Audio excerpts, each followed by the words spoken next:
یا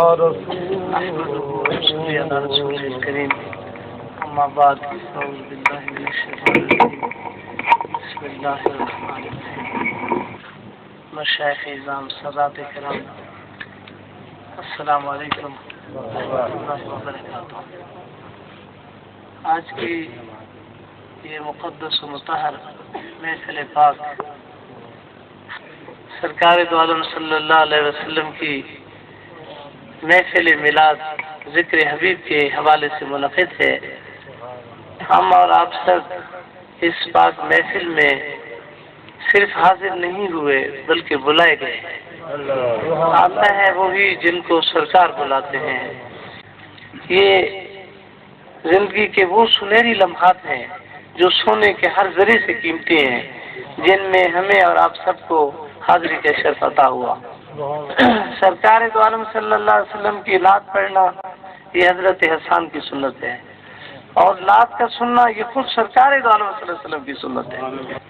اہدنا الصراط المستقیم صراط الذین انعمت علیہم، کہ اللہ ہمیں سیدھا راستہ دکھا ان لوگوں کا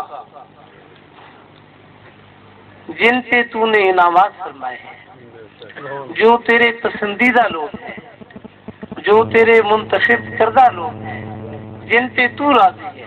یا اللہ ہمیں ان لوگوں کے راستے پر چلا۔ صراط الذین انعمت علیہم غیر المغضوب علیہم ولا الضالین، اور جن لوگوں پہ تیرا غضب ہوا،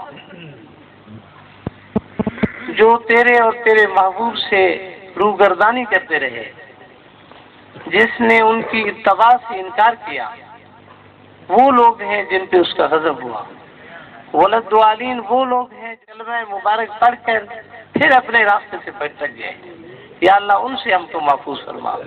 یہ انعمت علیہم لوگوں کا ذکر ہے، اور اس میں آتے بھی وہی ہیں جو انعمت علیہم ہے۔ ادب سے زندگی بنتی ہے، ادب سے سب کچھ حاصل ہوتا ہے۔ اب دیکھیں قرآن پاک میں اللہ تعالیٰ فرماتا ہے کہ سرکار دو عالم صلی اللہ علیہ وسلم کی آواز سے اپنی آوازوں کو نیچے رکھیں۔ یہ کہنا کہ اس بات میں ہم سرکار کے برابر ہیں، اس بات میں ہم اولیاء اللہ کے برابر ہیں، یہ تو بد نصیبی کی بات ہے۔ جسم جو ہے یہ گونی کی مثال ہے، ایک بوری ہے، یہ تو ڈیڈ باڈی ہے، مردہ ہے جسم، اس کو روح نے زندہ کر رکھا ہے۔ اب ایک جسم بوری ہے، اس کے اندر بھوسا بھرا ہوا ہے، ایک کے اندر گوبر بھرا ہوا ہے، ایک کے اندر سونا بھرا ہوا ہے، ایک کے اندر جواہرات بھرے ہوئے ہیں۔ جی تو ہمارے لیے وہ زہر بظاہر تو بوری ایک جیسی ہے، لیکن دیکھنا یہ ہے کہ اس بوری کے اندر کیا ہے۔ سرکار دو عالم صلی اللہ علیہ وسلم جب تشریف فرما ہوتے تھے تو صدیقین اور صحابہ کیا دیکھتے تھے کہ ہمارا بھی جسم ہے، سرکار کا بھی جسم ہے۔ منافقین بھی دیکھتے تھے کہ ہمارا بھی جسم ہے اور سرکار کا بھی جسم ہے۔ منافقین یہ سمجھتے تھے کہ ہم اور سرکار اس مشابہت میں، مثلیت میں برابر ہو گئے ہیں، اور صحابہ کرام کیا دیکھتے تھے، صدیقین کیا دیکھتے تھے کہ جسم تو ہے لیکن وہاں سایہ نہیں ہے۔ پسینہ تو سرکار کو بھی آ رہا ہے لیکن وہاں سے خوشبوئیں آ رہی ہیں۔ منافقین دیکھتے تھے کہ ہمیں بھی پسینہ آتا ہے، سرکار کو بھی آتا ہے، ہماری بھی انگلیاں ہیں، سرکار کی بھی انگلیاں ہیں۔ اب صحابہ کرام کیا دیکھتے تھے، انگلیاں تو ہیں لیکن کل جنگ ہو رہی تھی، ہمیں پیاس لگی تھی، پانی نہیں تھا، تو سرکار نے فرمایا کیوں ڈھیلے پڑ گئے، آپ لوگ جہاد کیوں نہیں کر سکتے، جنگ سے یہ تلواریں کیوں گر رہی ہیں؟ تو انہوں نے عرض کی کہ یا رسول اللہ صلی اللہ علیہ وسلم مویا معاف، پانی نہیں ہے۔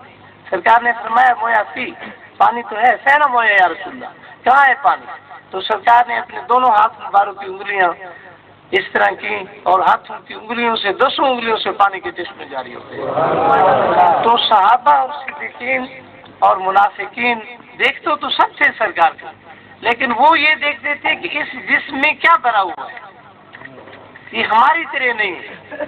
سرکار روزے رکھ رہے ہیں، صحابہ کرام بھی روزے رکھ رہے ہیں، سرکار 2-2, 3-3, 5-5 روزے مسلسل رکھ رہے ہیں۔ صحابہ کرام نے بھی مسلسل روزے رکھنے شروع کر دیے، کمزور ہو گئے، مسجد سے جانے سے رہ گئے۔ سرکار نے پوچھا بھائی نماز پہ کیوں نہیں آئے؟ انہوں نے عرض کیا یا رسول اللہ انا صائم، میں تو روزے میں ہوں۔ فرمایا کیا روزے دار مسجد میں نہیں آتا؟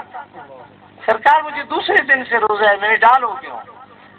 سرکار نے فرمایا کہ تمہیں کس نے کہا کہ تم مسلسل روزے رکھو؟ فرمایا حضور آپ 5-5, 7-7 روزے اکٹھے رکھ رہے ہیں، ہم نے تو 2 دن روزہ اکٹھا رکھا۔ تو سرکار نے فرمایا ایکم مثلی، تم میں کون میری مثال ہے؟ جی میں جو کرتا ہوں وہ اپنی شان کے مطابق کرتا ہوں، آپ جو کریں وہ میرے حکم کے مطابق کریں۔ اب دیکھیں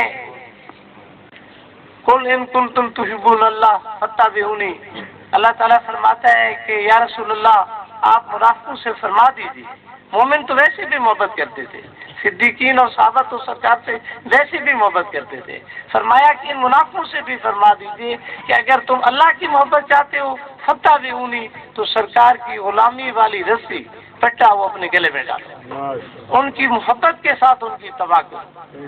اگر اتباع کرنا صرف ان کے پیچھے نماز پڑھنے کا نام ہوتا تو اس وقت منافقین بھی سرکار کے پیچھے ہم سے لمبی لمبی داڑیاں رکھ کے سرکار کے پیچھے نماز پڑھتے تھے، سرکار کی محفلوں میں آتے تھے، لیکن سرکار نے چن چن کے ان کو اپنی مسجد پاک سے نکال دیا کہ فخرج لمسجدہ، نکل جاؤ میری مسجد سے۔ کیا وہ